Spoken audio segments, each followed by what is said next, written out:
રામ રામ. રામ રામ. બાપા બીડી કેટલા વર્ષથી પીઓ તમે?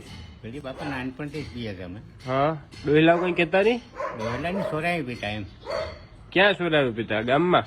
ગામમાં કેટલાની મળતી તઈ બીડી? તે રૂપિયાની આવ સસ્તી આવતી. રૂપિયાની તો કેટલી 8-10 બીડી આવતી. હા, તે બાપા લોકડાઉન સુધી શું કરતા હતા?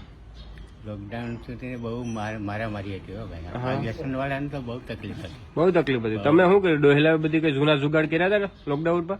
લોકડાઉનમાં બીડી નથી મળતી. હા બજારે પીવા ન મળે. હા, તો શું કરતા પછી? 100-150 રૂપિયાની ઝૂડી આવતી. હા 150 રૂપિયા ડેરલ સામે. હા હા. તો બાપા તો એક કઠણાઈમાં પીધી મજા આવતી હે ને પીવાની? મજા કઈ નથી પણ રૂપિયા 150 જતા હતા. 150 જતા હતા.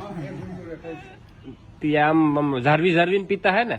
હે ત્યાં આ જોડી પીતા તો 2-5 બીડી માંડ મળતી. હા આખા દી 2-5 બીડી માંડ મળતી.